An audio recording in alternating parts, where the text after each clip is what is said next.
Bienvenido, bienvenida. No te has equivocado de podcast. No estamos en Deep Purple discografía, sino en el especial dedicado al disco de Ian Gillan con Black Sabbath, el disco Deep Purple de Black Sabbath, Born Again, de 1983.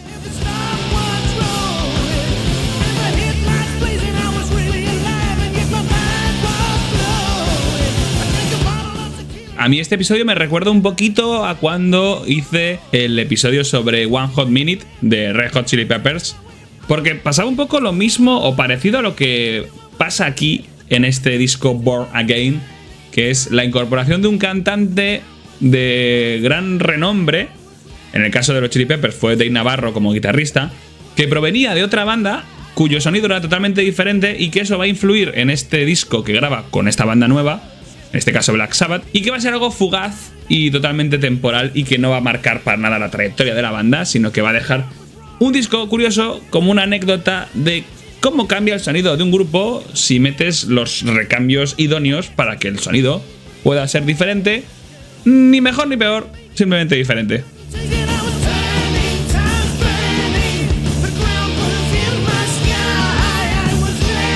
Bueno, Born Again es un disco que a muchos de nosotros, y yo me incluyo, nos llama la atención porque podía haber sido el inicio de una nueva era, y no hablo ya de los años de Dio, sino los años de Gillan, de Ian Gillan, el cantante de Deep Purple, posiblemente junto con otros muchos cantantes, uno de los principales valedores y responsables de que el heavy metal sea lo que es hoy en día.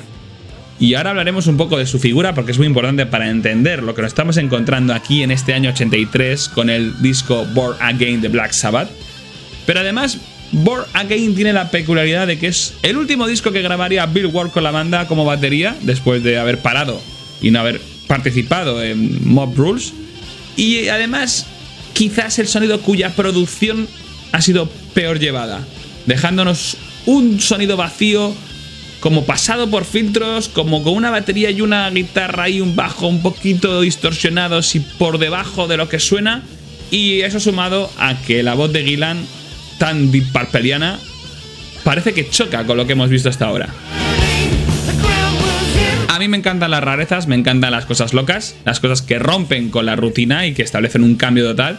Born Again es uno de ellos, quizá más rupturista todavía de lo que fue en su día Heaven and Hell de Dio, pero aún así es un disco que te deja un sabor agridulce porque desde mi punto de vista no consigue llegar a cumplir las expectativas que en su día pusieron en él y que podemos poner todos los amantes de la música de Ian Gillan con Deep Purple en solitario, porque al final más y más a veces no es más, a veces se queda un poco la cosa desalineada y aquí no hubo un balance correcto.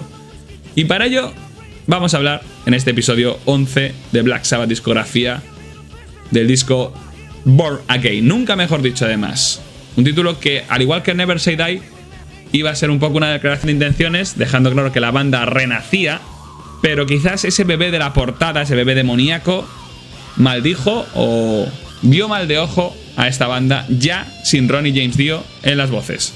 Bueno, y es que en 1982, antes de que saliera a la venta el disco Live Evil, ya hablamos en el episodio 10 de que Ronnie James Dio y Vinny Appice se marcharon de la banda, principalmente porque Dio estaba enfadado con el resto, quería hacer cosas por su cuenta, no quería que nadie le dijera cómo tenía que funcionar ni cómo tenía que ser.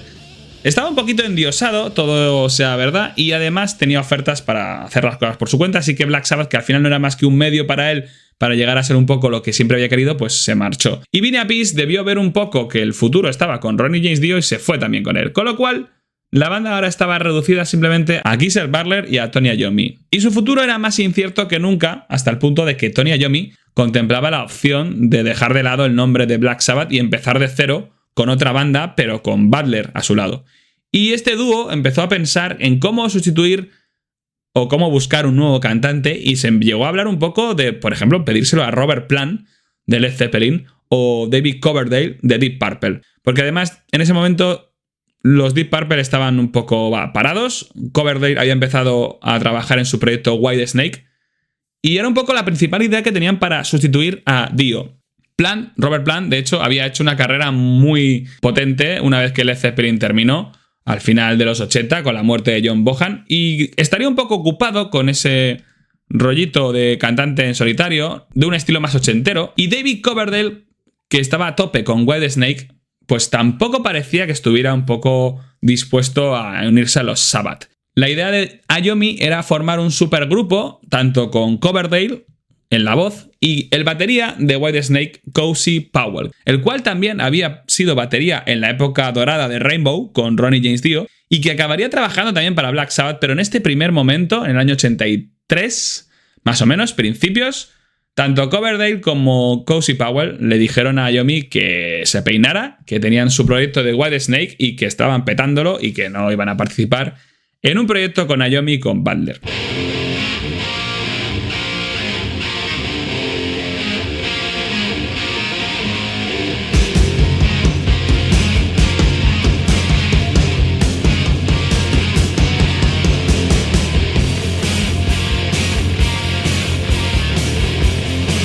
Ante ese vacío de cantantes y baterías que suplieran a los dos que se habían ido de la banda, aquí surge la divertida y posiblemente falsa anécdota de que Michael Bolton le mandó una cinta para audicionar como cantante de Black Sabbath. Michael Bolton, que le conocemos por ser el cantante de baladas de amor de esa poderosa voz, que básicamente juega en otra liga totalmente diferente a lo que es el metal. Pero sí que es verdad que en un principio Bolton empezó a funcionar su carrera musical de un estilo un poquito más hard rockero. De hecho, su banda inicial, Black Jack, llegaron a telonear a Ozzy Osbourne en los 80. Y se comenta que mandó una cinta de audición a Tony Iommi para optar a ser el nuevo cantante de Black Sabbath. Algo que Michael Bolton ha negado siempre. Incluso Geezer Butler ha dicho que no existe esa cinta, que no fue así. Pero Tony Iommi no se baja del carro y dice que sí que tiene una cinta en la que Michael Bolton pretendía un poco ser el nuevo cantante de Black Sabbath. Como digo, quizás totalmente falso.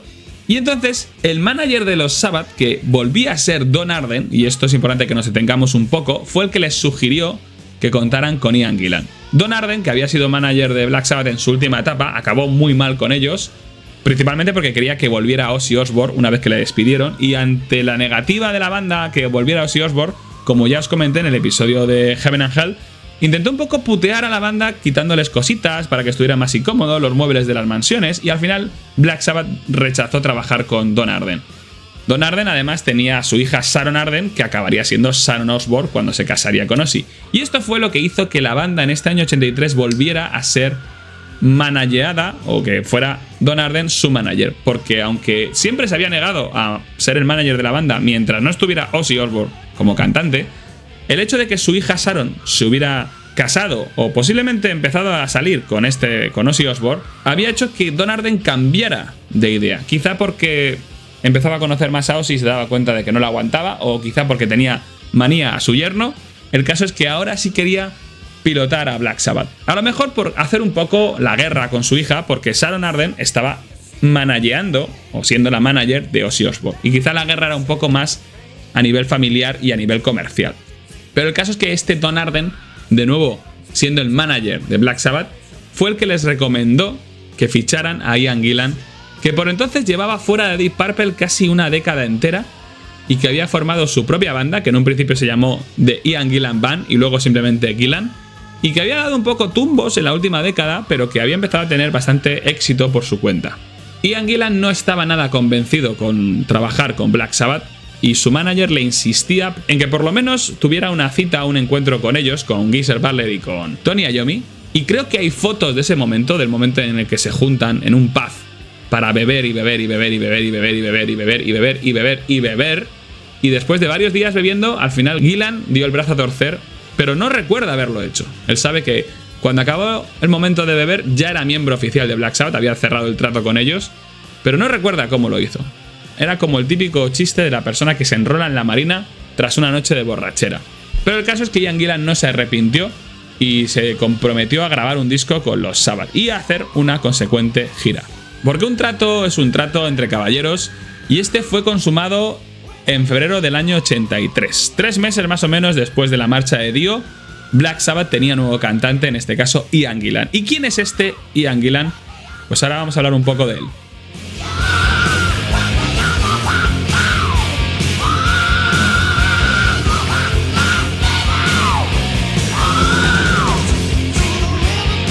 Hablar de Ian Gillan es hablar de Deep Purple y del grito heavy por excelencia que tanto ha influido en el heavy metal posterior, pero también es hablar de Jesucristo Superstar porque fue el primero que lo interpretó, o por lo menos el primero que quedó registrado su parte vocal y que influyó muchísimo. Cuando escuchamos, por ejemplo, las versiones de Camilo VI que tanta gente dice, ese gritito que suena, ese agudo tan potente era el de Ian Gillan, que fue el que lo popularizó.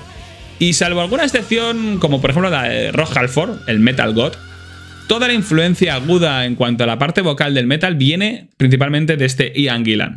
Lo cierto también es que Ian Gillan no fue fundador de Deep Purple, pero actualmente es uno de los únicos que siguen estando en el grupo después de sus casi 60 años de existencia. Gillan entró en Deep Purple en el mítico álbum In Rock, ese que salen las caras de los miembros de la banda imitando el Monte Rushmore, y siendo un cantante tan importante para la historia del rock y del metal, Ian Gillan creció influido desde pequeño por la voz de Elvis y ya con su primera banda se encargaba no solo de la voz, sino también de la batería, algo que le acompañaría en toda su carrera con Deep Purple, pues es bien habitual verle con sus famosas congas a tope en el escenario. Una imagen tan característica la de este Gillan tocando las congas, que yo siempre he pensado que era puro postureo, para aparentar que sabía hacer algo más que cantar, en un grupo además con tanto virtuosismo, con Ritchie Blackmore, con Jon Lord, o sea, una cosa loquísima. Pero no, ya a finales de los 60, Gillan con sus primeras bandas era no solo el cantante, sino también el batería de esa banda. Y su primera banda fue Garth Rocket and the Moonshiner, una banda que hacía versiones de los Shadows a finales de los 60, que al mismo tiempo también eran una influencia para Black Sabbath, o por lo menos para Tony Iommi, los Shadows. Y además es que Ian Gillan debió ser miembro de esta banda por las mismas fechas por las que Tony Iommi empezaba más o menos a funcionar como guitarrista. La banda de Ian Gillan la completaban el guitarrista Chris Aylmer, que a finales de los 70 formaría parte del grupo Samson, que es la banda en la que debutaría nuestro queridísimo Bruce Dickinson, que luego sería cantante de Iron Maiden.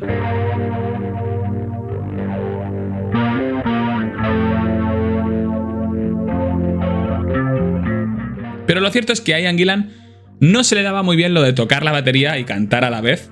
No era Phil Collins, así que decidió dedicarse solo a ser frontman de la banda, o sea, solo cantar. Estuvo en algunas otras bandas locales hasta que entró en una llamada Episode 6, en la que conocería a Roger Glover, que era el bajista de este grupo, Episode 6, y que acabaría siendo más adelante bajista de Deep Purple hasta el día de hoy. Salvo algunos cambios, siempre ha sido el bajista más reconocible de Deep Purple. Y además, este Roger Glover, que ya hemos hablado en este podcast, fue uno de los descubridores de la banda de Dio Elf más adelante. Como veis, siempre está orbitando en nuestra historia de Black Sabbath la banda Deep Purple, porque su influencia es muy importante.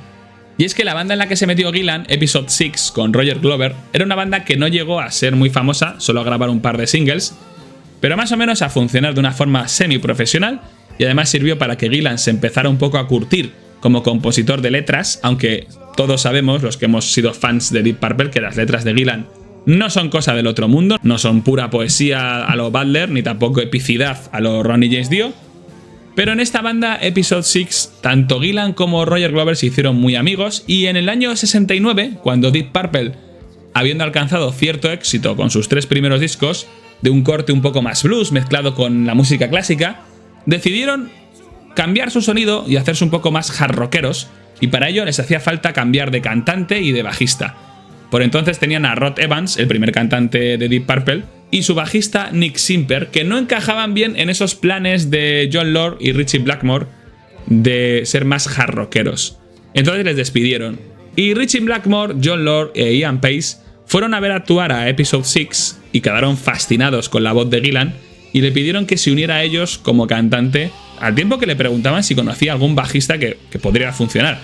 Y Ian Gillan les recomendó a Roger Glover. Y así fue como surgió el Mark II, o la formación clásica más memorable de todas las que ha habido de Deep Purple, que es la que se ha repetido varias veces, la formación de Ritchie Blackmore, Jon Lord, Ian Pace, Roger Glover e Ian Gillan, con la que Deep Purple grabó los mejores discos, incluyendo el supuesto mejor directo de la historia, Made in Japan, y discazos como Machine Head, In Rock, Fireball, la mejor época. Ian Gillan grabó 7 discos con Deep Purple, todo eso antes de su primera marcha, ya que Ian Gillan es un poco como el John Frusciante de Deep Purple, que se ha ido varias veces y ha vuelto, junto con Ritchie Blackmore, que a día de hoy aún no ha vuelto, ni creo que vuelva. Ian Gillan ha tenido varias épocas en la banda, y a día de hoy sigue siendo su vocalista con 80 años. Y hace poco sacaron su último disco y yo hace poco les vi en directo, aunque fue un poco trampa porque fue, bueno, ya os lo contaré algún día. Y ahí están, siguen a tope. Es verdad que no están todos los que estuvieron, pero Ian Gillan sigue siendo cantante a día de hoy con sus 80 años, petándolo todo lo que puede. ¿Y por qué Ian Gillan dejó por primera vez Deep Purple en el año 73? Bueno, la verdad es que a partir del disco Fireball del año 71, que fue el segundo de estudio que grababa con la banda, Ian Gillan se empezó un poco a cansar de esa dinámica de trabajo, concierto, gira, una cosa que suele ser habitual en los músicos que no les gusta estar tanto tiempo en esa vida tan agitada. Sobre todo porque la banda no tomaba vacaciones y llevaba una línea de trabajo apabullante. Hay que recordar que Deep Purple entre el 69 y el 73 llegaron a sacar 6 discos en total. Eso hizo que Gillan empezara a darle un poco a la bebida, más de la cuenta, y sus relaciones empezaron un poco a agriar con el resto de miembros, especialmente con Ritchie Blackmore, con el que siempre tendría una tormentosa relación hasta el final de la batalla de la rabia, en la que se despedirían para siempre. Y digamos que Ian Gillan, debido a su adicción a la bebida, desarrolló hepatitis en esta época, y eso hizo que se tuvieran que cancelar algunos conciertos de la gira estadounidense. Y además Ian Gillan no estaba nada contento con el resultado de discos como el fabuloso Made in Japan, y él solía grabar sus pistas de voz ya directamente por su cuenta. Es decir, la banda en los últimos discos que grabaron, Machine Head, que posiblemente es el mejor de la época, y sobre todo Who Do We Think We Are, en estas épocas la banda grababa la parte instrumental juntos, y cuando ya estaba grabada es cuando Ian Gillan acudía al estudio a grabar la voz, rompiendo totalmente la relación de convivencia con la banda, algo que veremos que también se va a cumplir en este Born Again con Black Sabbath, el hecho de que Gillan iba un poquito a su bola. Como músico de estudio grababa su parte y no tenía relación con nadie más. En este último disco con la banda, Who Do We Think We Are, un disco de un corte un poquito más progresivo, fue cuando su mal rollo con Blackmore era tan evidente que incluso se reflejaba en las letras que componía para la banda Ian Gillan. Y solían ser letras un poco facilonas, hablando un poco de la velocidad, de las relaciones. Y en este disco dedicó la canción Smooth Dancer al propio Blackmore. Y durante la gira de este disco ya estaba pensando en dejar la banda, y su marcha voluntaria se hizo efectiva el 30 de junio del año 73. ¿Qué hizo entonces hasta su llegada a Black Sabbath casi 10 años después?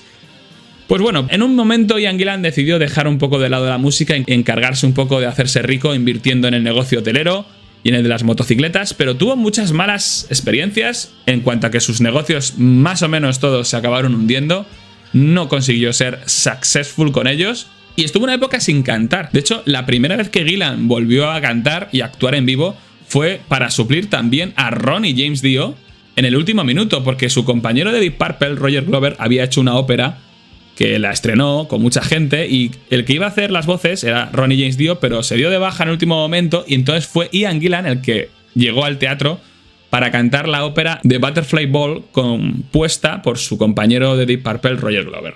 Esto le dio un poco de alas para volver al negocio de la música, y en el año 75 formó The Ian Gillan Band y posteriormente simplemente Gillan. Y aunque le fue bien, sacó varios discos y tuvo bastante éxito, en el año 79, cuando Dio se marchó de Rainbow, al parecer Ritchie Blackmore, que ya se le había pasado el enfado con Ian Gillan, le propuso que fuera él el nuevo cantante de Rainbow. Algo que Ian Gillan, para bien o para mal, rechazó porque no quería trabajar en una gran banda a tope como lo hacía en Deep Purple. Quería ir un poco más a su bola, aunque sí que dio algunos shows en este año con Blackmore en el Marquee tocando los temas de Deep Purple.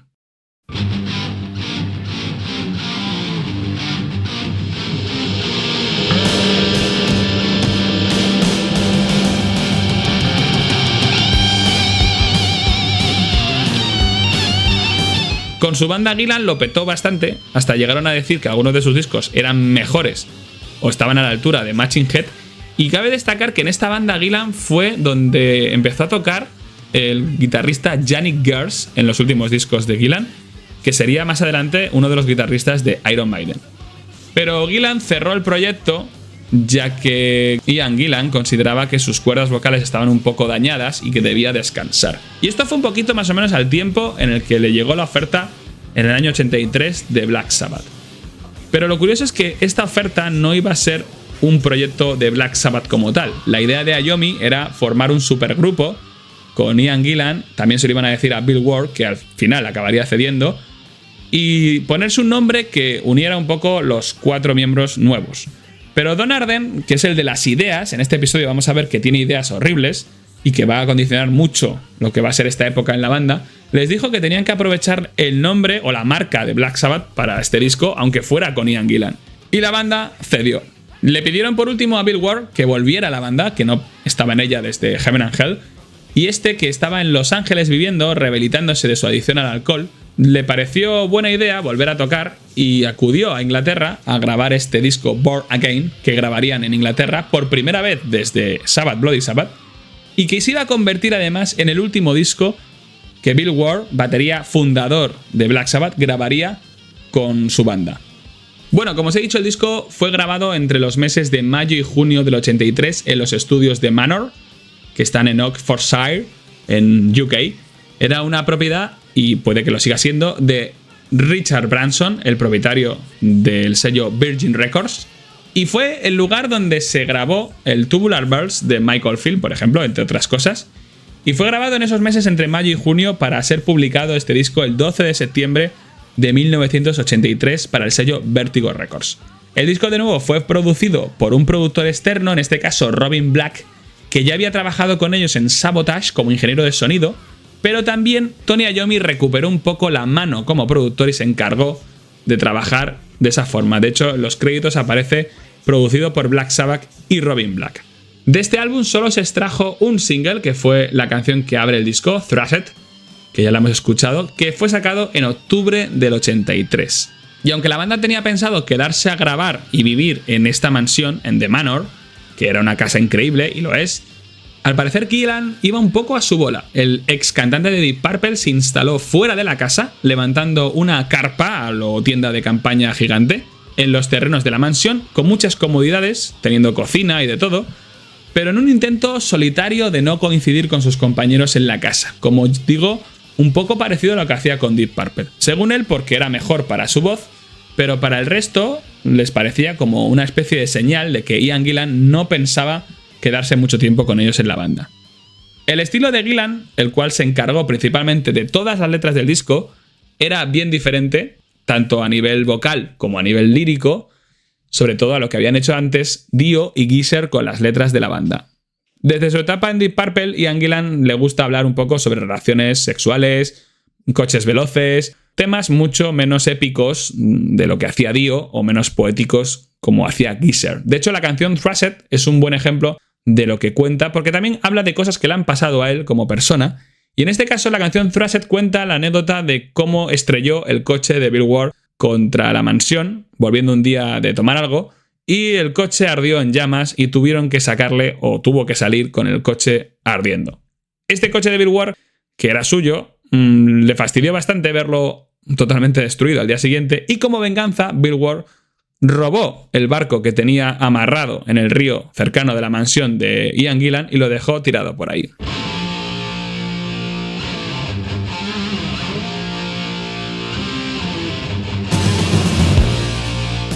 Cosas muy locas. Y otro accidente fue también cuando dejaron todo el equipo pirotécnico que tenían preparado para la gira cerca de la tienda de Gillan, y luego ese equipo explotó, matando a todos los peces del lago de la mansión de Branson. O sea, todos los peces flotando en el lago habían muerto por esa explosión, algo que a Richard Branson no le gustó nada. De este disco hay que decir que Bill Ward está orgulloso de sus partes de batería, hasta el punto de declarar que es uno de sus mejores trabajos, y puede que sea verdad, porque además trabajó con muchos polirritmos, llegó a usar hasta 20 percusiones diferentes o tipos de percusión diferente y hacer cosas muy locas que luego hablaremos en algunas canciones. Pero una vez más, Bill Ward tuvo problemas, en este caso con su adicción a la bebida, y es que hubo que hospitalizarle por una crisis con vodka porque estaba ya teniendo alucinaciones y de todo. De hecho, durante las grabaciones se le notaba como más enfadado de lo normal, con un tono muy diferente, y nadie sabía que estaba bebiendo de nuevo, y eso fue cuando tuvo una crisis hepática total y tuvo que ser hospitalizado y devuelto a Estados Unidos porque él vivía ahí, aunque para cuando esto pasó, para cuando Bill Ward se tuvo que volver a su casa y dejarles colgados, ya estaban todas sus partes de batería grabadas. Pero esto hizo que en la gira de Born Again no se pudiera contar con Bill Ward. Con lo cual Bill Ward grabó este disco, figuraba como miembro de Black Sabbath, pero no participó en la gira y luego contaremos qué pasó con esto. Es un disco con un cambio de sonido notable, con un Ian Gillan chillando como un maníaco, que es la definición que más me ha gustado siempre, como un verdadero maníaco, y cuya posible mejor canción es curiosamente para mí la que da nombre al disco, Born Again. Un disco que tuvo una mezcla además final horrible que disgustó muchísimo a la banda, es decir, cuando escucharon lo que habían grabado final, mezclado y demás, les sonaba fatal y se nota desde la primera canción, con Thrashed, que preludia no solo un sonido diferente en el álbum, sino una producción rara con toda la sección rítmica de la banda como sumergida bajo agua, como si algunas pistas hubieran quedado más bajas y no en cambio, por ejemplo, el teclado de Geoff Nichols, que aquí vuelve a participar como teclista, que está incluso muy por encima de la guitarra de Iommi. Se notan muchísimo más los efectos de teclado que lo que es la guitarra. Nada que ver con la mezcla de discos de los Sabbath que grabaron con Dio o que grabaron por su cuenta, como los antiguos o Master of Reality. De hecho, Geezer Butler acabó disgustadísimo con la mezcla final y achacó toda la culpa al productor Robin Black, que no estaba a la altura de lo que había hecho, por ejemplo, Martin Birch con los discos anteriores de la era Dio. Y Tony Iommi siempre dice que para cuando salió la mezcla final del disco estaban ya de gira por Europa y no pudieron hacer nada. Pero yo no me lo creo porque Tony Iommi es una persona perfeccionista que se dedica a comprobar las cosas y yo creo que sí que hubo un momento de escuchar el disco y decir ¿qué hacemos con esto? Y de hecho Geezer Butler dejó claro a los demás, a Tony Iommi y a Robin Black, el productor, que no podían sacar eso al mercado y que tenían que solucionar el problema de la mezcla. Y le prometieron arreglarlo, pero al final no se hizo nada y la mezcla salió como tal. Una mezcla rarísima que ya notaréis cuando hablemos de las canciones y que además al parecer en la mezcla final Ian Gillan rompió un par de tweeters, ahora hablaremos de lo que es, con su propia voz. Un tweeters es un altavoz especializado en altas frecuencias, es decir, sobre todo para rangos de sonidos muy agudos, como es la propia voz de Ian Gillan, y permiten un poco registrar hasta las 3 últimas octavas del rango de audiofrecuencia.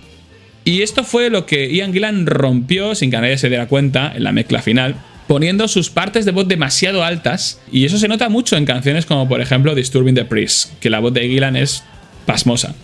A mí no me convence mucho la excusa de Iommi de que estaban de gira y no pudieron hacer nada, porque acordaros de cuando produjo por su cuenta los discos Technical Ecstasy o Never Say Die, Tony Iommi siempre estaba ahí. Quizás lo que pasa aquí es que él no quiere reconocer que quería probar un poco eso, quería probar ese nuevo sonido, a ver qué tal cuadraba, a ver si la gente lo recibía bien, pero oh sorpresa, el sonido nuevo que salió de este disco no fue bien recibido por lo que es la crítica ni por el público. Quizás a Iommi sí que le gustaba cómo quedaba la voz de Gillan y cómo el resto de instrumentos estaban un poquito más anulados. Lo que está claro es que Butler entonó estas cosas con Martin Birch, el productor de la época de Dio, no pasaban.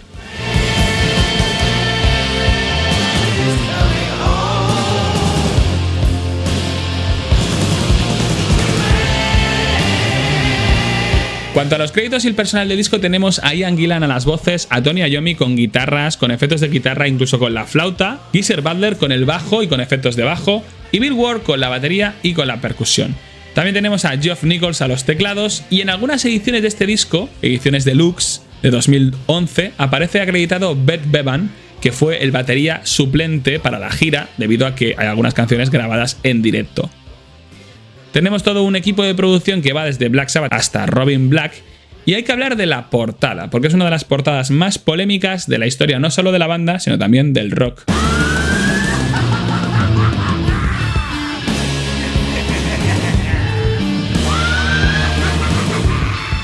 Bueno, la portada fue un diseño del mismo ilustrador que había trabajado en la portada del disco de Ozzy Osbourne, Speak of the Devil, que ganó la guerra en ese momento contra el disco en directo Live Evil de Black Sabbath. Quizás quisieron cogerle un poco para ver si conseguía hacer con ellos algo parecido con lo que había hecho Ozzy, o principalmente por hacerles la guerra un poquito a los Black Sabbath. Este diseñador, que fue Steve Crusher Jolie, que colaboraba con la revista Kerrang, fue el que diseñó ese bebé rojo chillón, una de las portadas más icónicas de la banda, quizás no solo por la forma que tiene y el dibujo, sino por lo que hay detrás, el reflejo de esa alineación tan rara con Ian Gillan, que duró tan poco tiempo, tan solo un año, con su gira consecuente, y también las leyendas que hay en torno a esa portada, porque dicen que esa portada que diseñó Joe Lee podría ser que lo hubiera hecho aposta de una forma un poco más mediocre o dando un trabajo cuestionable por su lealtad hacia Ozzy Osbourne, como para intentar fastidiar a los Black Sabbath. Y luego, por otro lado, gente que dice que el propio Tony Iommi había dicho que ese bebé era Sharon Osbourne o esa figura endemoniada. Incluso Don Arden, que llegó a decir que los hijos que tuvo su hija Sharon Osbourne con Ozzy Osbourne, o sea, sus nietos, se parecían a esos bebés de la portada. Una portada que ha sido considerada de las peores de la historia, no ya de la banda, sino del rock. A mí personalmente me gusta, pero reconozco que es rara, pero me gusta más que Sabotage, y creo que refleja muy bien ese concepto de renacimiento en un sentido más satánico y profundo, quizás hacia lo oscuro, pero que curiosamente solo le gustó a Tony Iommi, el único de la banda que le pareció interesante la portada. De hecho, comentan que Ian Gillan cuando vio la portada llegó a vomitar. Vale, en cuanto a la posición en las listas y el lanzamiento y recepción, contra todo pronóstico, el álbum fue un éxito, sobre todo en Reino Unido, que llegó a ser certificado oro, y el más exitoso desde que habían sacado Sabbath Bloody Sabbath en ese país. En Estados Unidos, en cambio, llegó a posicionarse dentro de los 40 más vendidos en su momento, en el Billboard, pero las críticas fueron en cambio desiguales y lo llegaron a tachar desde la mayor decepción de la historia del heavy metal y que su música era incluso peor que su portada, hasta decir que era un gran álbum, aun a pesar de que Ian Gillan no era el mejor cantante para el grupo. El que más ha defendido a capa y espada este álbum, cosa que dice mucho de él, es Tony Iommi, que no ha dedicado tanto tiempo en otros momentos, en este caso de su autobiografía, a comentar por qué este álbum merece la pena. Ya podía haberlo hecho con otros álbumes más memorables, como por ejemplo Volumen 4 o Master of Reality, o incluso de la época Dio. Pero de este álbum sí que lo defiende achacando que algunos artistas posteriores lo han destacado. Y digo que es curioso porque anda que no ha habido reflejo de artistas o influencia en otros artistas que han tomado sus discos memorables de Black Sabbath, ya sea de la época Dio o de la época con Ozzy, como una influencia total. Pero Iommi, para defenderse un poco de las críticas negativas de Born Again, siempre menciona que, bueno, que era el álbum favorito de gente como Chris Barnes, el cantante de Cannibal Corpse, una de mis bandas favoritas para desestresarse. Un cantante que llegó a decir que era el mejor disco de toda la historia de Black Sabbath, algo que también compartía gente como Lars Ulrich de Metallica, aunque yo tengo muchísimo menos aprecio por lo que dice este último y su criterio musical. Increíblemente, el propio Ozzy Osbourne llegó a decir que este disco, Born Again, era el mejor desde que él dejó la banda. Y Tony Iommi tiene en su poder las cintas maestras o las master tapes de este disco, con las que planea desde 2021 llevar a cabo una remezcla o una nueva masterización para cambiar ese problemilla del sonido tan hiriente. En cuanto a la gira Born Again del año 83, para esta gira, como ya hemos comentado, Bill Ward no se presentó porque estaba rehabilitándose de su adicción al alcohol en Estados Unidos, así que tuvieron que contratar a otro batería suplente, igual que habían hecho con la gira de Heaven and Hell, que fue cuando entró Vinny Appice.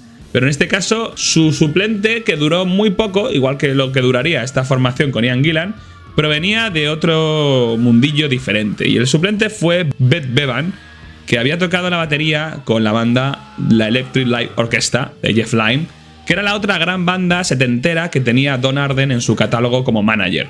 Beth Bevan no era un batería de heavy, además esta gira, la gira Born Again, fue una gira bastante conflictiva, principalmente porque salieron muchas cosas mal. Por un lado, Ian Gillan no lo ponía fácil, pues no se podía ni quería aprenderse las letras de las canciones de la época de Ozzy y la época de Dio, es decir, todas las canciones clásicas de la banda, y además, como no era capaz de memorizarlas, porque tenía un problema en no entender las letras, para él eran incomprensibles, tenía carteles y papeles por todo el escenario para acordarse de las letras de las canciones. Y como eso no era suficiente, muchas veces llevaba una libretita, como un cuaderno pequeño en el que iba pasando las hojas mientras cantaba para ver esas letras que no se sabía, que no se dejara nada. La verdad es que todo muy poco profesional. Al mismo tiempo que Ian Gillan le preguntó a la banda cómo debía vestirse para actuar en los conciertos y le dijeron que lo mejor era que fuera como ellos, vestido de cuero y demás, porque sus pintas más heavies de ir con pañuelos en la cabeza y camisetas de flores no pegaban con el estilo de Black Sabbath. Esto provocó una anécdota muy graciosa, que fue cuando Ian Gillan, en una entrevista, debido a esa ropa tan apretada de cuero, se le escapó un testículo por la parte de abajo del pantalón y fue del todo bochornoso. Esto podéis encontrarlo porque salió en la revista Rolling Stone hace muchísimos años. Y no solo fue el tema de las letras, sino que Ian Gillan quería usar sus bongos, que usaba siempre en el escenario desde la época de Deep Purple, porque sencillamente no era capaz de estar en el escenario sin ellos delante para hacer sus cositas, para tocarlos y para tenerlos a mano. Un poquito necesidad suya personal de poder tenerlos ahí. Y la banda no lo veía muy claro, pero al final cedieron a dejarlos en una esquinita al lado de donde estaba Geezer Butler. Pero como veis, la dinámica en el escenario era totalmente diferente a la que había con Dio o con Ozzy. Beth Vivan hizo lo que pudo como batería. Las fotos de esta época es como encontrarnos con unos Black Sabbath irreconocibles, porque la verdad es que cambia mucho. Incluso Geezer Butler también cambió mucho físicamente, teniendo el pelo mucho más cargado. Parecía una banda totalmente diferente. Y los shows en directo, por decisión de Don Arden, se abrían con música siniestra, con llantos de bebés y con una persona con acondroplasia, una persona con pequeña estatura, que se paseaba por el escenario disfrazado o caracterizado como el bebé demonio de la portada y que en algunos momentos se subía a esa maqueta tamaño real que habían hecho del Stonehenge para dar un poco de ambientación a la actuación. Unas ideas muy locas, todas de Don Arden, como la maqueta esta, que en un principio iba a ser una maqueta tamaño pequeño, pero acabó siendo casi a escala natural del Stonehenge de Reino Unido. Y encima de esas piedras célticas se subía a veces los personajes que abrían las actuaciones caracterizados como este bebé demoníaco. Unas ideas que además la banda no veía para nada, pero que el propio Don Arden argumentaba que a los niños les iba a encantar. Una gira que bien podría haber sido la última de la banda, pues tras su final en marzo del 84, Black Sabbath irremediablemente se disolvió. ¿Por qué? Pues por un lado Geezer estaba muy descontento con la gira y quería parar, literalmente no podía concentrarse en la banda, además quería dedicarse a su hijo que acababa de nacer. Por otro lado, Ian Gillan, que nunca se tomó en serio el proyecto, estaba planeando a escondidas o entre bambalinas su vuelta con Deep Purple, algo que se materializó ese año con el disco Perfect Strangers, en el que volvía a la alineación original del Mark II. Y Beth Vivan pues era el batería suplente y tenía cosas que hacer y evidentemente no era un miembro de pleno derecho de la banda. Mientras Bill Ward siguiera en rehabilitación, digamos que Tony Iommi se había quedado solo en lo que ya no se podía ni considerar Black Sabbath. De hecho, cuando Ian Gillan le comunicó a Iommi que se iba a marchar de la banda para volver con Deep Purple, a Tony Iommi le decepcionó muy mucho porque él pensaba que su formación o que su trabajo juntos iba a durar muchísimo más o que era un proyecto más a largo plazo. Con Geezer Butler fuera y Bill Ward fuera y con Ian Gillan volviendo a Deep Purple, Black Sabbath había muerto definitivamente en ese año de 1984, pero como ya veremos en próximos episodios, iba a haber todavía algunas reencarnaciones o algunos Born Again todavía. La duración del disco es de 41 minutos exactos y todas las canciones están acreditadas a Tony Iommi, Geezer Butler, Bill Ward e Ian Gillan, que se encarga de las letras. Pues vamos con las canciones.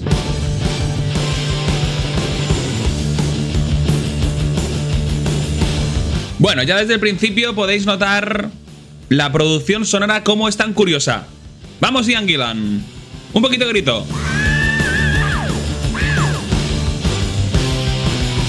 Bueno, además la canción recuerda bastante, como otras del disco, a temas de Deep Purple, en este caso a Speed King. Pero luego hay otras más evidentes.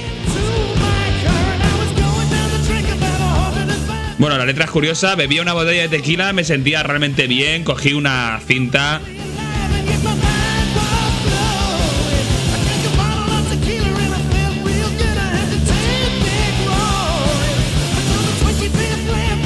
Sabía que podía hacerlo con mi coche justo al tomarlo y de repente estaba lleno de llamas.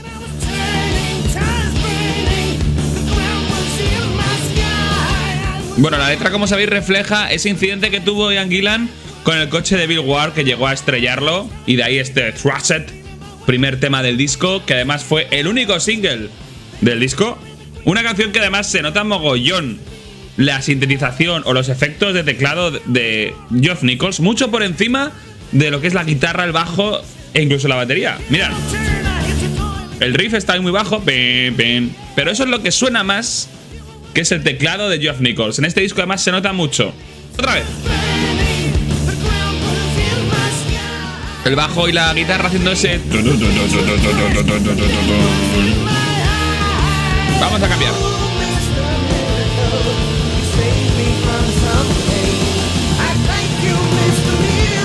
Mr. Miracle, sálvame del dolor. Gracias por dejarme no chocarme otra vez. ¿Has oído mis mentiras? No te preocupes, que este tonto se va a reír dentro de sus ojos. ¡Toma! Aquí está el solo del pollo de goma. Estridente como pocos. En este disco, Tony Iommi decide usar este tono para su guitarra. Si en Mob Rules veíamos un solo de guitarra muchísimo más agudo, más al estilo heavy de esa época ochentera, aquí, mirad, casi volviendo un poco al estilo blues original. Chisporroteando a tope. Bueno, viendo además cómo Geoff Nichols pone los acentos en los compases, mirad, es lo que más suena en la canción. Y para mí es un poco como lo que hacía Jon Lord en Deep Purple. Y aquí se nota muchísimo como, de alguna manera, la producción del disco, con este sonido sumergido bajo el agua tan raro, que deja la guitarra y la batería como un poco anulados por encima del teclado y la voz de Gillan, es un poquito hacer una versión Deep Purple de Black Sabbath, como en su día hicieron Dio y demás, rainbowizando Black Sabbath.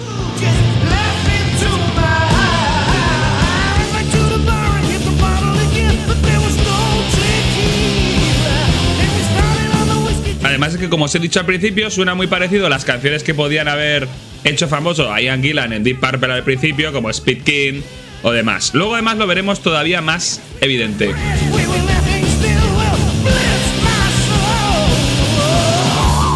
Toma y... Sin duda lo mejor del disco a nivel técnico es la voz de Ian Gillan, que llega a unos agudos, y ahora lo veréis en otras canciones increíbles.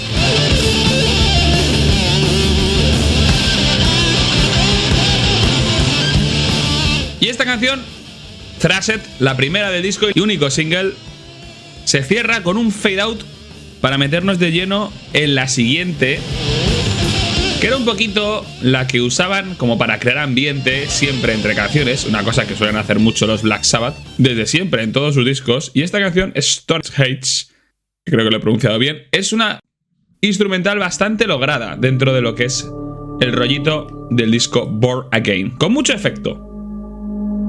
Mucho mejor que la que escuchamos en el episodio anterior, E5150, con ese pitido horrible. Stonehands, creo que aquí lo he pronunciado mejor. Es un tema muy digno. Una intro estupenda. Podía haber estado al principio del disco.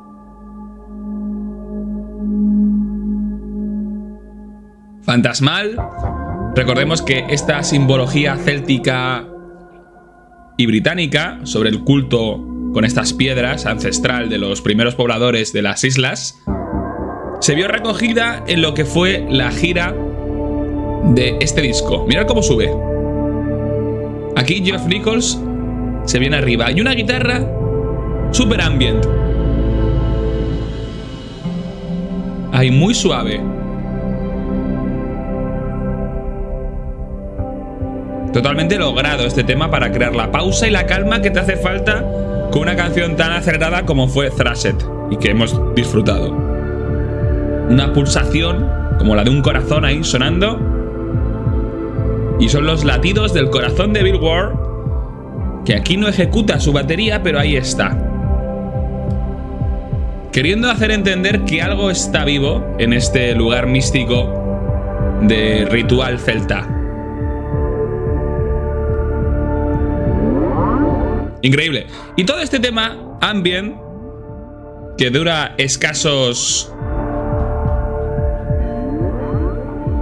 minuto 57 segundos, se va a romper de forma súper abrupta para el tema Disturbing the Praise, el número 3, uno de los mejores del disco. Mirad qué locura más grande. Toma ahí. Esto es lo que decimos cuando hablamos de un Gillan gritando como un maníaco.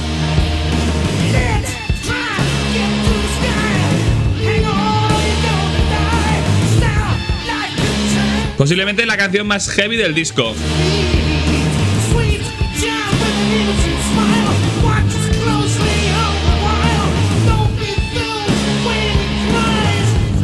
Y la letra de Gillan, quizás es la más rara, la que no refleja muy bien nada en concreto. Atención a esto. La vida buena es una contradicción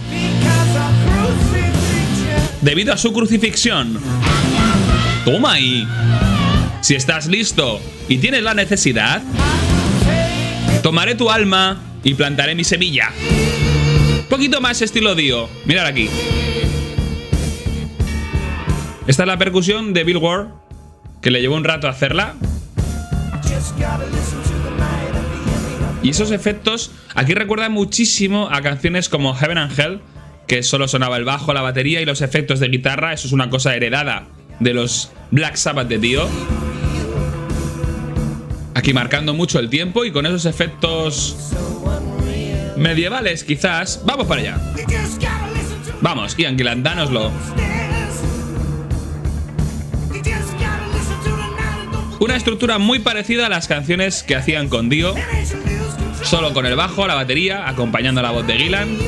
Una letra algo simplona, pero con el estilo de Gillan es normal. Mirad qué cambio, a tope. Toma ahí. Disturbing the Priest. ¿Por qué no queréis venir a nuestra fiesta o a nuestro festín? Toma ahí. Vaya riff, muy pesado todo. Toma ahí.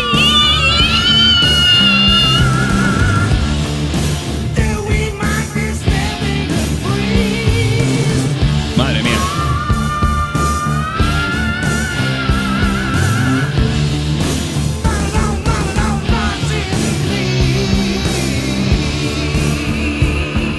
Al parecer esta canción, la letra de Gillan quería reflejar las quejas de esos sacerdotes que vivían cerca de donde estaban ensayando, en una iglesia cercana, y que ante los sonidos que escuchaban constantemente del grupo, vinieron a quejarse un poco. Y digamos que Iommi quería imitar de alguna forma ese sonido clerical o quizás de cónclave, de abadía. Y bueno, ahí está la cosa.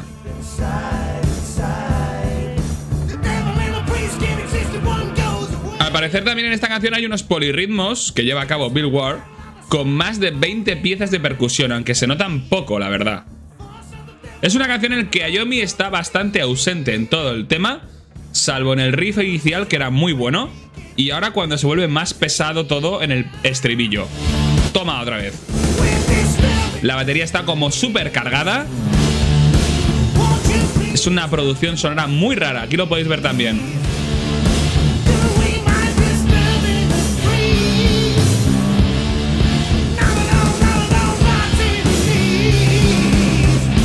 Y ahora mirad. Va a parecer que está Rob Halford entre nosotros en este estribillo. Atención aquí.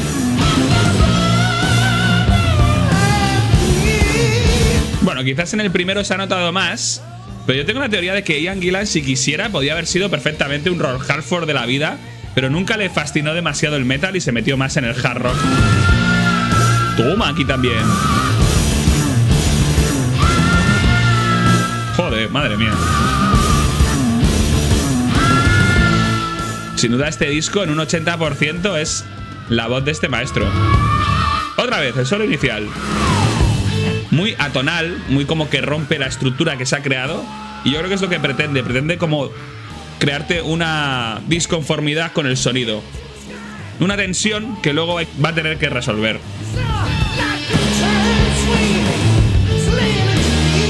Yo reconozco que esta canción, Disturbing the Priest, la primera vez que la escuché, o la segunda, la tercera, la puse en un altavoz para escucharla de forma ambiental en mi casa. Bueno, realmente era una casa en la que estaba de vacaciones. Y en ese momento mi pareja dijo, ¿pero qué estás escuchando? Madre mía, qué locura es esa, quítalo por favor. Y sobre todo era esta parte inicial que aquí se repite. También es verdad que si escuchas el disco seguido, esta canción que va justo después que Stone Hates rompe totalmente la armonía de golpe, y eso es una cosa que Black Sabbath no han sabido arreglar nunca. Ha pasado en muchos discos, lo de repente un tema tranquilo se rompe abruptamente por una locura, y aquí es el ejemplo más extremo.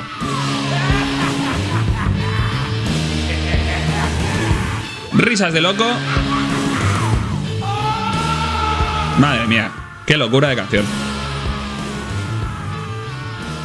He estado escuchando también 17 Star, que es el disco que va después de este disco, que es un disco curioso, luego lo hablaremos en el próximo episodio. Y curiosamente las canciones son más atrayentes y más heavy metal classics en comparación con esto. O sea que la parte de Gillan influyó tanto, quizá, de una forma inconsciente, para que hicieran un tipo de rock o hard rock metal muy raro. Este es el tema 4 del disco, The Dark. Es una especie de pieza instrumental totalmente innecesaria. Sirve un poco de enlace. Yo creo que puede que se hiciera con restos de sobra de la primera versión de Stonehenge. No sé si lo sigo pronunciando bien. Y para mí está súper fuera de sentido. Sobre todo porque la canción que viene ahora, que va a enlazar con esta The Dark, Zero the Hero, bueno, va a ir entrando poco a poco, pero esto se lo podrían ahorrar. Mira cómo va empalmando. ¡Toma! Atención a este riff inicial. No lo perdéis de vista porque luego vamos a hablar de él. Vaya, otro pitido infernal por ahí. Y ahí empieza. Poco a poco. Hacia arriba y hacia abajo.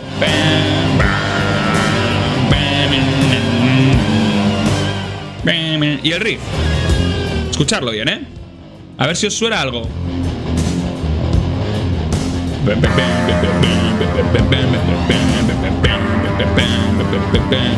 Ahí también hay una parte de percusión como con yunques que se grabó de una forma muy curiosa. Luego os comentaré.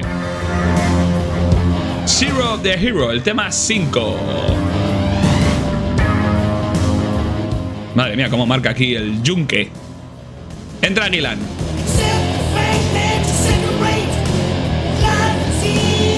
Si aceptas el hecho de que eres un second rate life, la vida será más fácil para ti. Todo será servido en bandeja de plata. Y no tendremos ni que hablar contigo. Tu cara normal es la forma en la que... Y esa es la forma en la que vas a estar. Zero the Hero.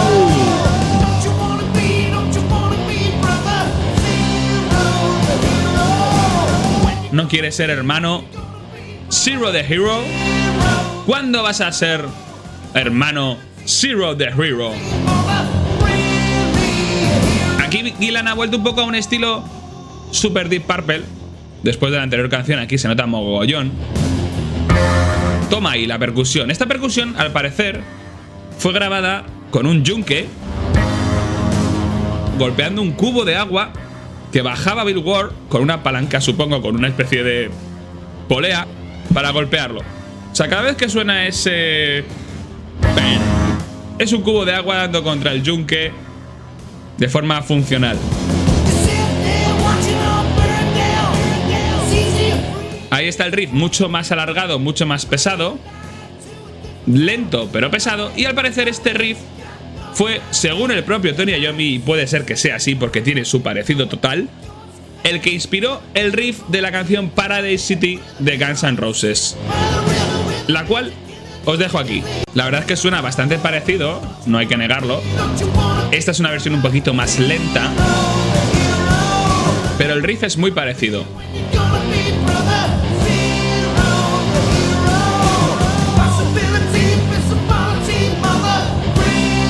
Quizás la canción es demasiado larga para lo que ofrece, sobre todo porque son 7 minutos 35 segundos de canción, pero Tony Iommi se va a quedar a gusto con un buen solo.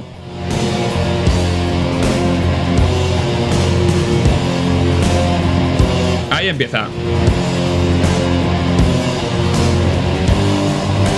Poco a poco creando efecto como en Mob Rules, como si vinieran a tomar el castillo y a golpear con las puertas del mismo. Vamos.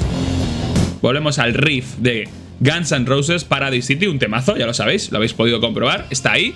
Y el pollo de goma empezando.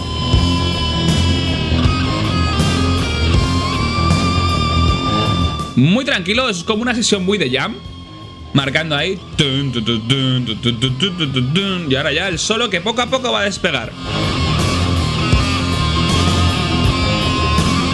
En este disco los solos de Ayomi son muy de este rollo, muy pollo de goma, mucho efecto,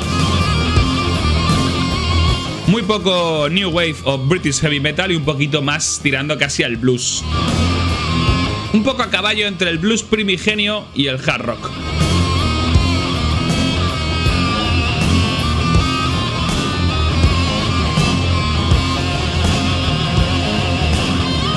La verdad es que el riff es molón y quizás es muy probable que los Guns N' Roses se fijaran en él para hacer Paradise City y que no fuera simplemente un error. Toma aquí. Aquí dos guitarras doblándose. Hay una ahí muy bajita por el canal izquierdo. Toma, toma,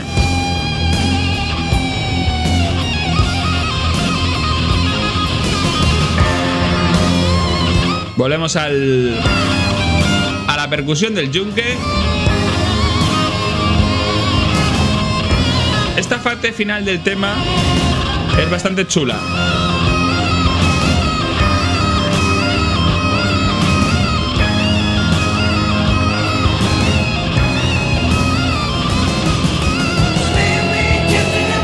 Sin duda, Ayomi se ha quedado a gusto, teniendo en cuenta lo poco que ha participado en el anterior tema, Disturbing the Peace, uno de los temas que más representa lo que es el disco.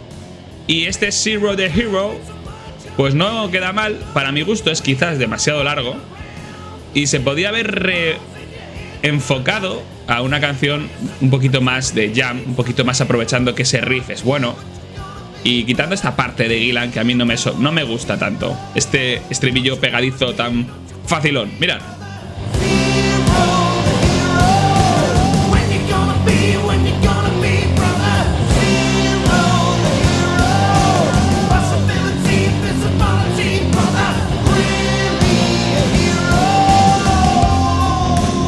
Además es que yo creo, o me imagino un poco en las sesiones de grabación a Ian Gillan llegando con unas letras poco épicas y poco en general el estilo que estaban acostumbrados, y la banda un poco flipando.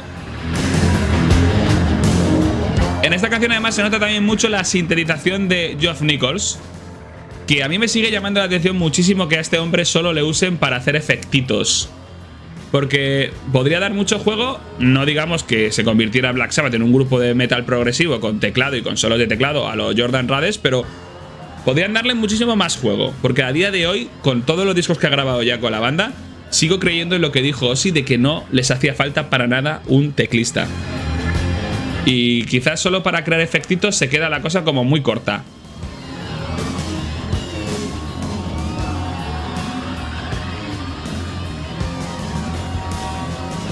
Cerramos Zero the Hero con un fade out, como se suele cerrar aquí todos los temas, para meternos directamente en la canción quizás más Deep Purple de todo el disco, y además que se nota de una forma súper abismal. Si hasta ahora Disturbing the Peace era un poquito más heavy, ahí Ian Gillan se había vuelto un poquito fuera de su zona de confort, con esta canción número 6, Digital Beach, atención, que es la zorra digital, volvemos un poco al estilo Deep Purple, total además. Una canción que abría la cara B. Eso sí, un inicio muy hard rockero. Y de nuevo el pollo de goma. Mirad cómo va a entrar.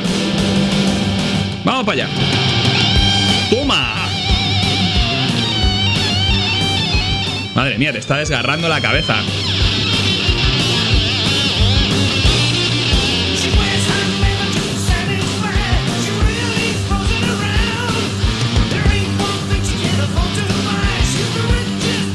Ella viste cuero solo para satisfacer.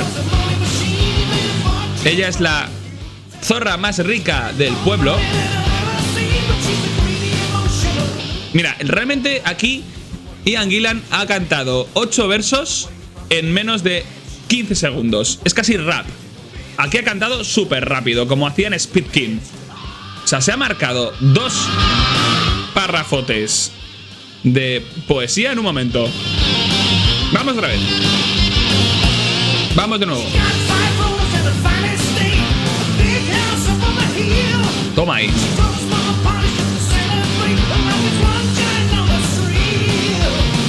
La La canción es muy Deep Purple, pero sobre todo en la parte vocal y en el estilo y la letra y la velocidad, porque el riff que está debajo es un riff bastante jarroquero tirando más al metal.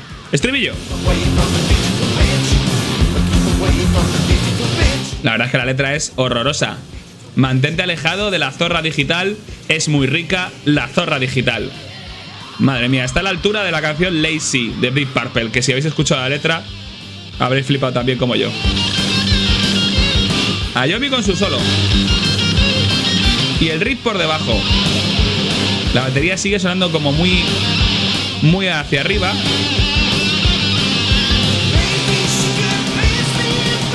Toma ahí. Bill Ward. Metiendo caña.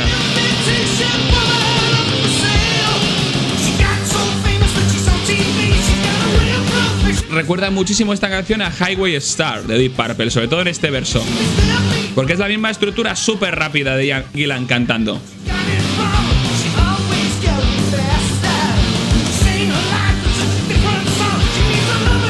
Una canción un poquito misógina, la verdad.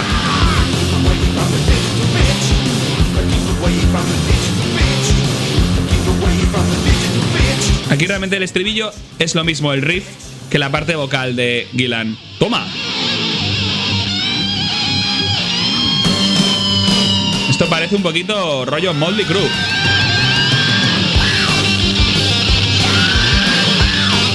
Toma ahí.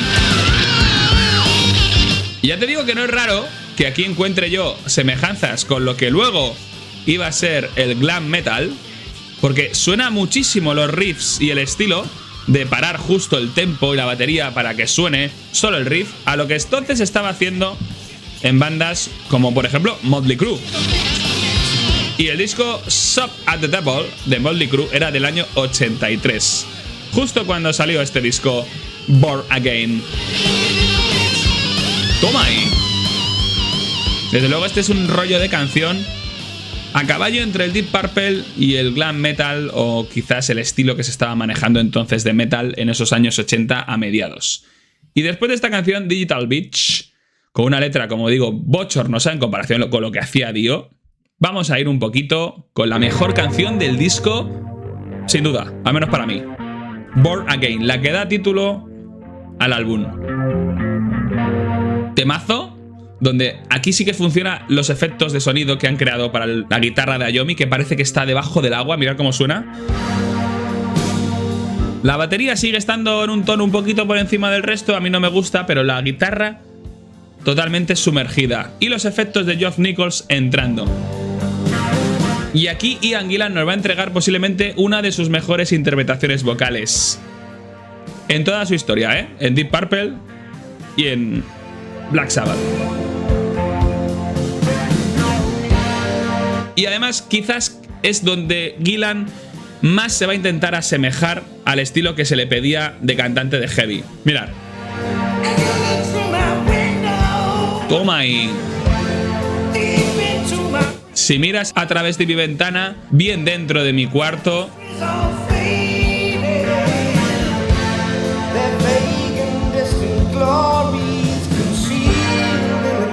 la verdad es que no sigue estructuras líricas muy claras Gillan, pero usa vocabulario bastante complejo en comparación con lo que hacían sus antecesores.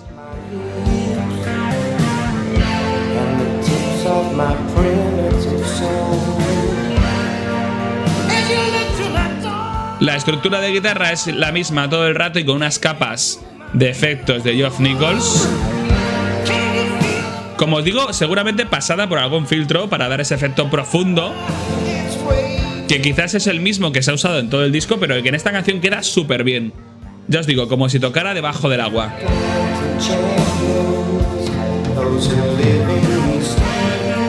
Muy suave Ian Gillan, muy tranquilo, y mirar el pedazo de rango vocal que va a tener aquí. ¡Locura! ¡Total! ¡Vamos! ¡Toma ahí! No habéis escuchado nada. Mirad esto, mirad esto. ¡Mirad!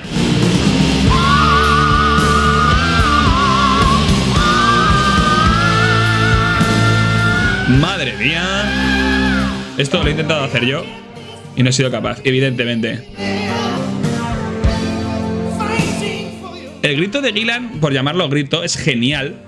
va con el riff, y es curioso que Gillan no se identificara nada con el metal y fuera un poquito más hard rockero, porque su estilo era tan Rob Halford, por poner un ejemplo, el cual sin duda se basaría en él. El cantante de Judas Priest seguro que cogería influencia de Gillan, que fue el que inauguró este estilo gritil.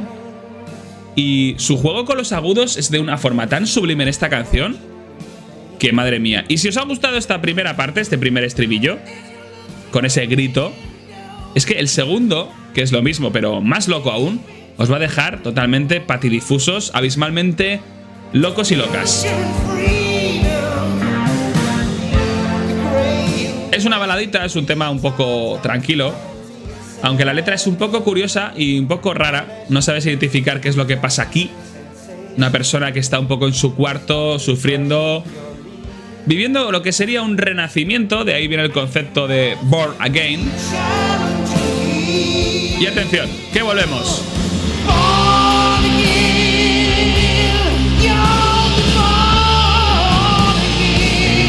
Vamos otra vez, ahí lo tenéis.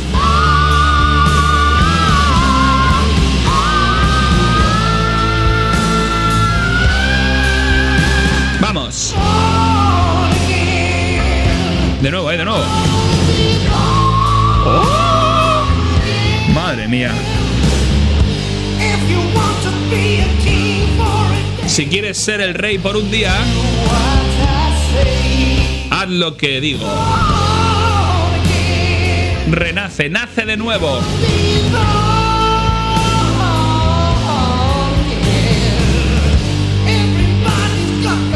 Todo el mundo tiene que pensar como un cazador solo para buscar su presa. Estate vivo durante la noche y el día. ¡Madre mía!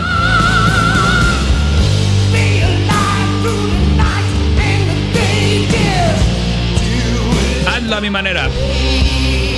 Increíble, ¿eh? Ahora veis por qué pienso que es el mejor tema del disco. Y además es un tema donde quizás Ayomi está súper anulado y donde más destaca nuestro amigo. Aquí un poquito de percusión de Bill Ward, que igual no viene mucho a cuento, y efectitos de cortinita de Geoff Nichols y el solo de Ayomi.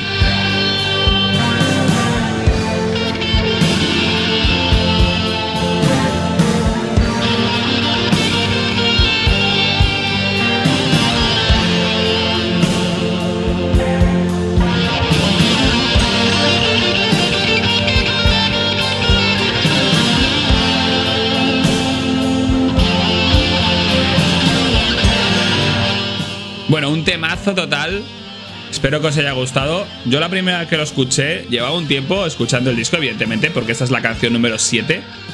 Y no daba mucho por el disco hasta que escuché esto. Dije, bueno, si son capaces de crear esta canción con un Ian Gillan desatadísimo, más allá de lo que nunca lo estaría o lo estuvo en Highway Star o en Chilling Time con Deep Purple, esto ya merece la pena sin duda. Aunque solo sea por esta canción que además da nombre al disco. Y que no es la más larga del disco, porque dura 6 minutos 34 segundos y la canción Zero the Hero duraba casi un minuto más. No, un minuto casi menos un segundo. Lo único que me sigue costando un poco es los fade out que hay en este disco, que son en cada canción un fade out. Cuando muchas de ellas se podrían acabar de forma totalmente fácil, con un cierre bastante digno. Vamos con la penúltima canción del tema, Hotline, que esta y la siguiente, la número 9, son acreditadas solamente a Ayomi, Butler y Ian Gillan. Bill Ward no tuvo nada que ver. Toma riff. Aquí sí que hay un poquito de estilo glam metal a lo Motley Crue. Mirad. Toma. No diré Kiss porque no es tanto Kiss, es más finales mediados de los 80. Vamos. Toma. Muy ochentero todo, muy Van Halen también. Y en teoría de aquí también salió un riff para una canción de los Beastie Boys.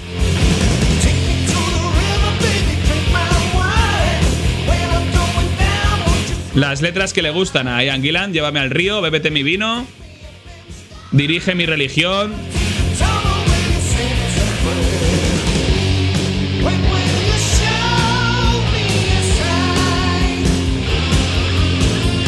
Toma ahí. Yo creo que este estribillo es bastante bueno, ¿eh? Oh. Madre mía, es que nos encanta Gillan en este disco, ¿eh? El estribillo es curioso también porque dice: ¿cuándo me darás una señal y cuándo me lanzarás una línea? Quizás habla de línea de cocaína, no lo sé. ¡Toma ahí!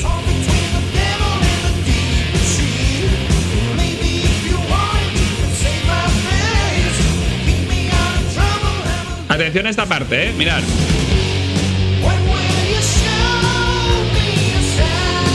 El bajo ahí se destaca bastante y el solo se desmarca.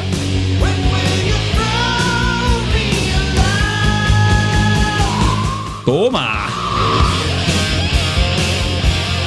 Y aquí una guitarra estridente jugando, el riff detrás.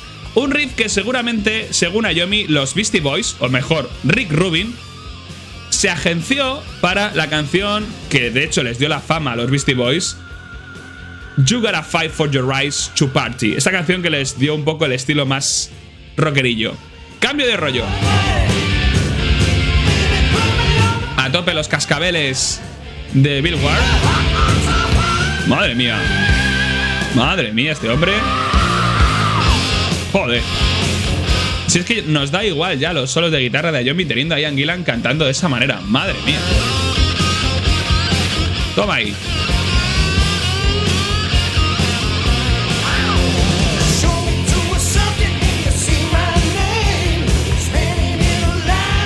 Además es que juega con todos los tonos. Tonos agudos, medios y altos. Ahí tienes uno y además incluso en modo rasgado. Toma ahí el cencerro de Bill Ward. ¿Cómo suena? Madre mía, qué solo ahí.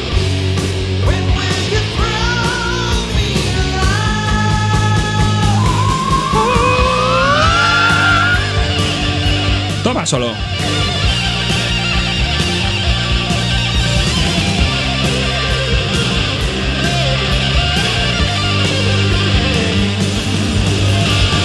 A ver, aquí el solo suena un poco diferente, ¿eh? Es estridente, pero es otro estilo. Quizás más orientado al hard rock, evidentemente. Menos bluesero. Pero ahí está. Bill Ward, a tope. Hotline, una gran canción. Una canción que si la hubieran sacado de single en vez de Thrashed, que es una canción tan chocante que nada más escucharla dices, ¿pero dónde se han metido los Black Sabbath? ¿Y por qué Ian Gillan está aquí? Si hubieran sacado esta canción de single, yo creo que lo hubieran petado mucho más. Madre mía, esto.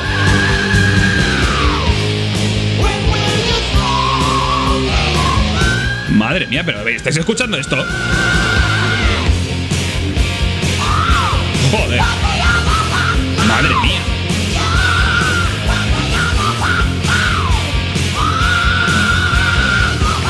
Bueno, estoy ahora mismo... O sea... Me ha explotado la cabeza. Parece que hay dos cantantes ahora. Se van cantando los dos a la vez.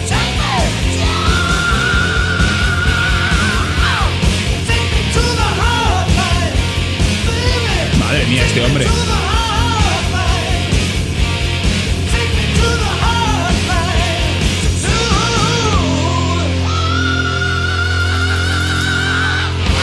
Joder, tío. Si es que tiene hasta una línea propia en el espectrograma, ¿eh? Suena solo su voz, cómo sube y cómo baja. Y decían que tenía la voz tocada, ¿eh? Para este disco. Este hombre es increíble. Vamos con el último tema, Keep It Warm. Bueno, esta canción y la anterior no participó en la composición Bill Ward, quizás porque ya estaba un poquito tocadillo. Recordaros que en este momento tuvo un episodio etílico muy chungo. Se tuvo que ingresar básicamente por problemas con el vodka. Y aunque grabó todas sus partes de batería, aquí igual no estuvo muy lúcido o no compuso o no aportó nada. Y de hecho la batería, si os fijáis, aquí suena muy limitada.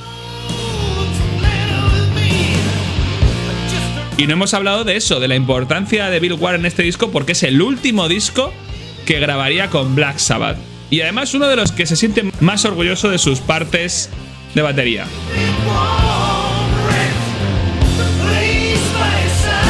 Curiosamente, esta canción y la anterior tiene un estribillo que hubiera funcionado muy bien en las radios. Bastante interesante.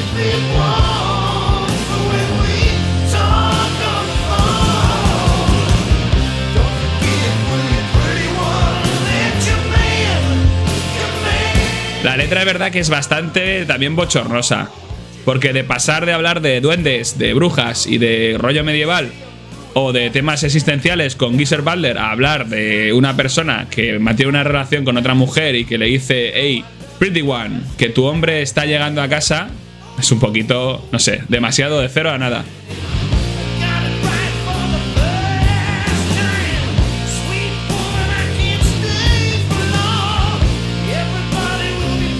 Vamos para allá, mirad esto. Manténlo caliente es el lugar a tu lado. Nadie nos quitará nuestro viaje mágico. Y manténlo caliente cuando hablemos por teléfono. Madre mía, qué cambio de letra. No te olvides, pretty one, que tu hombre va a volver a casa. En fin. Última canción del disco. Toma ahí ese solo.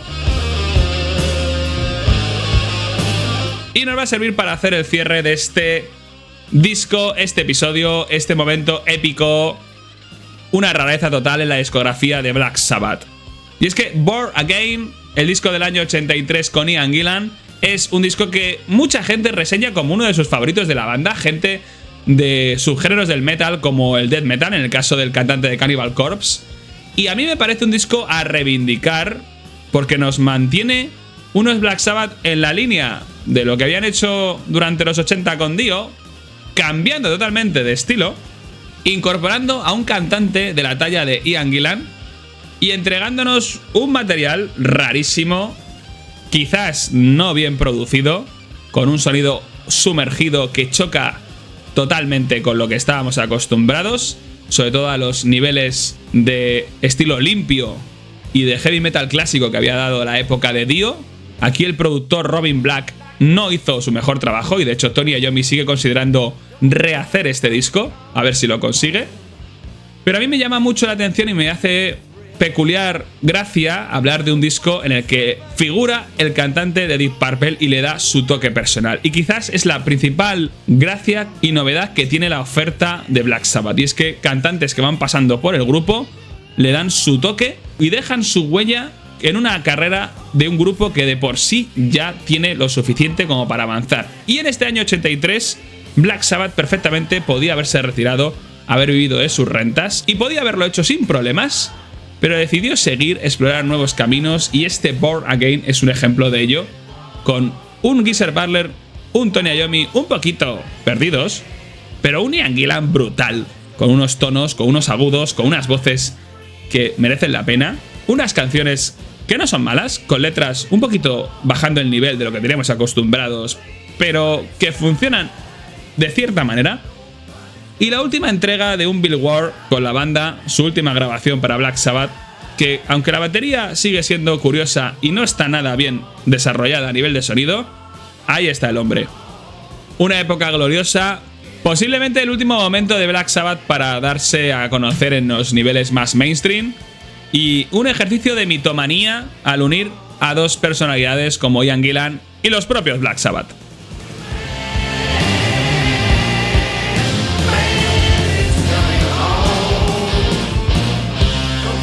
Espero que lo hayas pasado muy bien en este episodio. Nos vemos dentro de poco para hablar de los nuevos tiempos para Black Sabbath.